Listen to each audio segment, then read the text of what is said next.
સુરેન્દ્રનગરનું Thangadh ceramic ઉદ્યોગ માટે જાણીતું છે. જો કે છેલ્લા અનેક વર્ષોથી પ્રાથમિક સુવિધાના અભાવે સિરામિક વેપારીઓ, ઉદ્યોગકારો અને સમગ્ર વિસ્તારના રહેવાસીઓ વિરોધ પર ઉતર્યા છે. થાનગઢમાં રોડ, રસ્તા અને અધૂરા કામને લઈ લોકો વિરોધ પર ઉતર્યા છે. થાનગઢમાં 6 વર્ષથી ઓવરબ્રિજનું કામ પૂર્ણ ન થતા લોકોમાં રોષ જોવા મળ્યો. ત્યારે થાનગઢના ઉદ્યોગકારો સહિત વેપારીઓ અને સ્થાનિકોએ લોકસભા ચૂંટણીમાં કોઈપણ પક્ષને મત નહીં આપવાનો નિર્ણય લીધો છે. લોકસભાની ચૂંટણીમાં થાનગઢવાસીઓએ નોટામાં મતદાન કરવાનો નિર્ણય લીધો છે. અમારે હવે આ કંઈક ને કંઈક આંદોલનકારી પગલા ભરવા પડશે.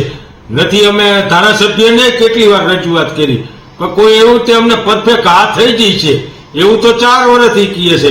અને ઓવરબ્રિજનું તો એટલું બધું ઓલું ગામના 2 ભાગ પડી ગયા છે, બધાના ધંધા ભાગી ગયા છે. ગામમાં 7-8 ફેક્ટરી ઓવરબ્રિજની નજીકની બિચારાને બંધ કરવી પડી છે અને ધંધામાં અત્યારે એટલી બધી મંદી છે કે કોઈ સીમા નહીં.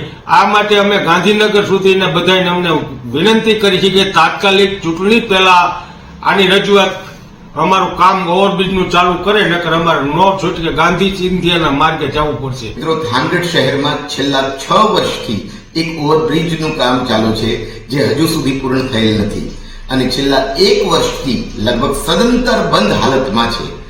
આ ઓવરબ્રિજ ગામની સગવડ માટે બનાવવાનું નક્કી થયેલ, પરંતુ દુર્ભાગ્યે આ ગામને અગવડરૂપ બનેલ છે, જે માટે થાનગઢ શહેરના તમામ સિરામિક એસોસિએશન અને વેપારીઓ દ્વારા અનેક વખત સત્તાધીશોને રજૂઆત કરાયેલ, પણ પરિણામ શૂન્ય આવેલ છે.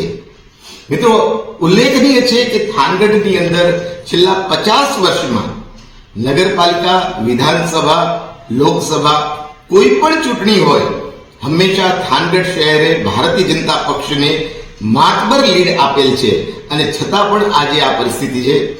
અંતે થાકીને થાનગઢ શહેરના જાગૃત મતદારોએ મળી એક અભિયાન ચલાવવાનું નક્કી કર્યું કે જેની અંદર આ સળગતા પ્રશ્નનો જો ઉકેલ નહીં આવે તો હાલની લોકસભાની ચૂંટણીમાં તમામ જાગૃત મતદારોએ નોટા એટલે કે નન અધર ધેન એબોવ માં મતદાન કરવું